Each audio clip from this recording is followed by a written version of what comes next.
رمضان المبارک کے آخری عشرے کا اعتکاف نبی پاک صلی اللہ تعالیٰ علیہ وسلم کے مقدس طریقوں میں سے ایک بڑا خوبصورت طریقہ ہے۔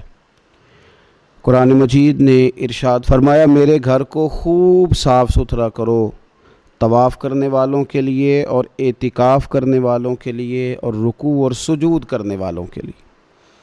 نبی پاک صلی اللہ تعالیٰ علیہ وسلم نے ہر سال رمضان المبارک کے آخری عشرے کا اعتکاف فرمایا ہے۔ ایک سال کسی وجہ سے اعتکاف نہ فرما سکے تو اگلے سال 20 دنوں کا اعتکاف فرمایا۔ نبی پاک صلی اللہ تعالیٰ علیہ وآلہ وسلم نے اعتکاف کا جو مقصد بیان کیا وہ شب قدر کی تلاش بیان کیا۔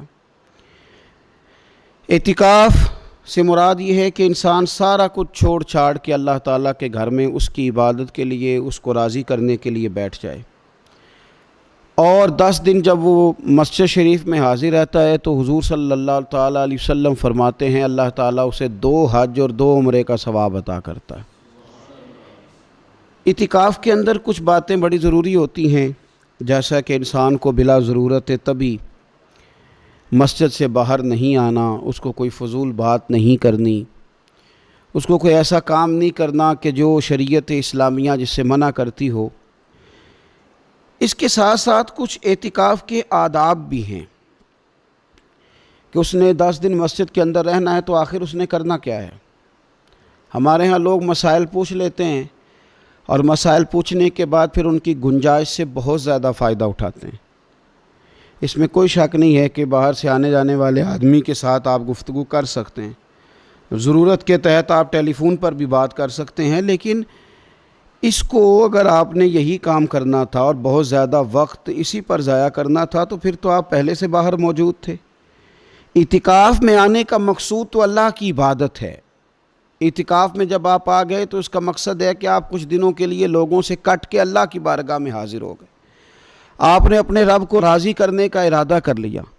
تو اعتکاف میں ایک تو شوق سے آئیں۔ ہمارے علماء نے لکھا ہے کہ زندگی میں ایک بار تو اعتکاف کاری لینا چاہیے، اس پر توجہ ہو ہی جانی چاہیے۔ وقت ملنا تو زندگی میں پراپر طریقے سے تو بڑا مشکل ہوتا ہے، لیکن وقت نکال کے اعتکاف میں ایک دفعہ تو زندگی میں آ ہی جانا چاہیے، اور کسی کو ہر سال موقع مل جائے تو پھر تو کیا ہی بات۔ تو اعتکاف کے اندر جو کام ہم نے کرنے ان میں سب سے زیادہ اور سب سے پیارا کام یہ ہے کہ کثرت کے ساتھ قرآن پاک کی تلاوت کریں۔ نبی پاک صلی اللہ تعالیٰ علیہ وآلہ وسلم رمضان المبارک میں قرآن پاک کا دور فرماتے تھے حضرت جبریل امین علیہ السلام کے ساتھ، اور جس سال حضور کا وصال ظاہری ہوا اس سال حضور فرماتے ہیں 2 مرتبہ قرآن پاک کا دور کیا۔ 2 دفعہ حضور نے حضرت جبریل امین کو قرآن شریف سنایا اور 2 دفعہ انہوں نے نبی پاک صلی اللہ علیہ وسلم کو سنایا۔ تو بہت کثرت کے ساتھ قرآن پاک کی تلاوت کی جائے۔ ایک پہلو اور بھی ہے اس کا، اس پر بھی آپ توجہ کریں گے۔ قرآن مجید کو پڑھنا بھی ضروری ہوتا ہے اور صحیح پڑھنا سب سے زیادہ ضروری ہوتا ہے۔ تو اگر آپ کسی ایسی مسجد میں تشریف فرما ہیں جہاں آپ کے لیے بندوبست کیا گیا ہے تو کوشش کریں کہ وہاں قاری صاحب سے، عالم صاحب سے، امام صاحب سے آپ قرآن مجید کو سیکھیں، اور کوئی زیادہ مشکل نہیں ہے۔ پورے 10 دن آپ موجود ہیں، اور اگر آپ 10 دن پوری توجہ کے ساتھ قرآن مجید کے مخارج پہ لگائیں گے تو امید ہے کہ بہت حد تک آپ کو قرآن مجید سمجھنے میں، پڑھنے میں آسانی ہونے لگی۔ دوسرا، اعتکاف میں جب آپ موجود ہیں تو آپ کو کوشش کرنی ہے کہ آپ محاسبہ نفس پر توجہ دیں۔ آپ اپنے اوپر غور کریں، زندگی میں کون سی ایسی غلطیاں ہیں جو جان نہیں چھوڑ رہی، ان کی کس طرح کر کے اصلاح کی جا سکتی ہے۔ کون سے ایسے کام ہیں جو میں کرتا ہوں تو اس غلطی میں زیادہ مبتلا ہو جاتا ہوں، اور کون سی ایسے کام ہیں، کون سی ایسی جگہ ہیں جہاں میں جاتا ہوں تو میرا ان غلطیوں سے نکلنے میں مجھے وہ جگہیں اور وہ کام مددگار ہوتے ہیں۔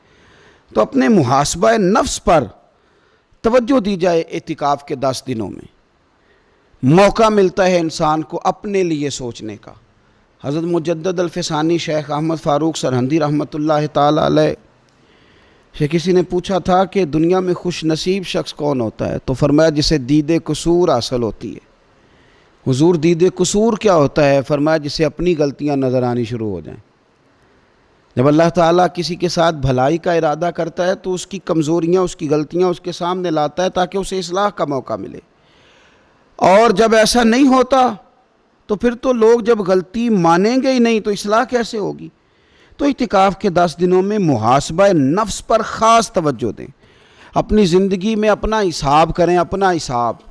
اور جناب عمر فاروق رضی اللہ تعالیٰ عنہ کی وہ روایت ہمیں بتاتی ہے کہ حساب کر لو اس سے پہلے کہ تمہارا حساب کیا جائے۔ تیسری بات، ایک تو قرآن پاک پڑھیں گے، ایک محاسبہ نفس کریں گے، تیسری بات مراقبہ کریں۔ کچھ دیر کے لیے بیٹھیں، یہ غور کریں کہ رب تعالیٰ نے ہمیں نعمتیں کتنی عطا فرمائی ہیں، پھر یہ غور کریں کہ ان نعمتوں کے بارے میں، ان نعمتوں کے ساتھ ہماری عبادت کتنی ہے، ہمارا شکر کتنا ہے۔ زندگی اپنی کا حساب لگائیں، غور کریں کہ کتنا کچھ ہے جو ہمیں محنت سے ملا ہے اور کتنا ہے جو بغیر محنت کے ملا ہے، اور کون سی ایسی نعمتیں ہیں جن کا ہم نے شکریہ ادا کیا اور کون سی ایسی ہیں جن پر ہم نے کبھی توجہ ہی نہیں کی کہ یار یہ تو بہت بڑی نعمت ہے جو اللہ نے ہمیں عطا کی ہوئی۔ اپنی گردن کو جھکا کے تھوڑا غور و فکر کریں۔ تفکر کا درس دیا ہے قرآن پاک نے، بار بار کہا ہے تفکر کرو، غور کرو، تدبر کرو، تو یہ ہمیں موقع میسر آتا ہے۔ چوتھی بات، اعتکاف کے دنوں میں اپنے رب کریم کے ساتھ اپنی توجہ کو لگائیں۔ قرآن حکیم نے جو کہا نا کہ رب کی عبادت اس طرح کرو کہ تمہیں نا یقین حاصل ہو جائے، کھول کر اس کی بارگاہ میں سجدے کریں، دعائیں مانگیں۔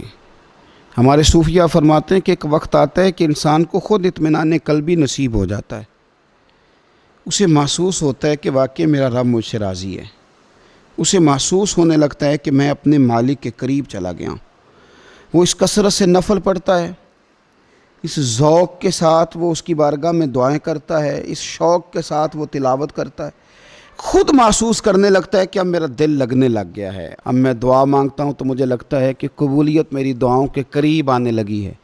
اللہ نے ہمیں یہ موقع دیا ہے کہ ہم خوب اس پر توجہ کریں۔ پانچویں بات اعتکاف والوں کی خدمت میں یہ عرض کرنی ہے کہ پورے 10 دن ہمارے پاس موجود ہوں گے اور ہم نے مسجد میں ہونا ہے، تو کیوں نہ ایسا کریں کہ از اول تا آخر، صبح سے شام تک ہم ہر وہی کام اسی طریقے سے کرنے کی کوشش کریں جو طریقہ ہمیں رسول پاک نے عطا فرمایا۔ ہمارا کھانا پینا، سونا جاگنا، بولنا حضور کی اتباع میں لے آئیں۔ ہم ان 10 دنوں میں ہم پریکٹس کریں کہ ہم نے سنت کے مطابق، حضور کے طریقے کے مطابق سارے کام کرنے۔ آپ اگر یہ ارادہ کریں گے تو پتہ ہے مدینے والے محبوب علیہ السلام نے فرمایا جس نے میری ایک سنت کو زندہ کیا گئے گزرے دور میں رب اسے 100 شہیدوں کا ثواب عطا فرمائے گا۔ تو اتنا اعزاز ہے۔ تو ان 10 دنوں میں ہونا بھی مسجد میں ہے، ہونا بھی باوضو ہے، تو کیوں نہ سارے کام سیکھا جائے، پڑھا جائے اس سے پہلے کہ کھانا کس طرح کھانا سنت ہے، اور کس طرح بیٹھ کے کھانا سنت ہے، اور پھر کس طرح کر کے گفتگو کرنا حضور علیہ السلام کا مقدس طریقہ تھا، وہ کس طرح سے پھول جھڑتے تھے جن سے لوگ فیض حاصل کرتے تھے۔ تو اعتکاف میں اپنی مصروفیات کو ان 5 کاموں میں لگائیں۔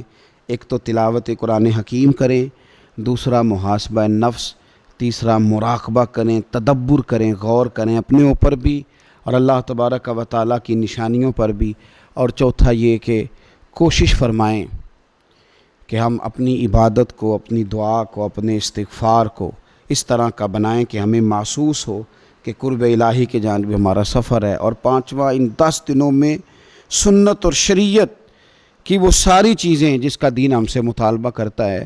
اب تو ہم بالکل دنیا سے ایک سائیڈ پہ ہو کے بیٹھے ہیں، اب تو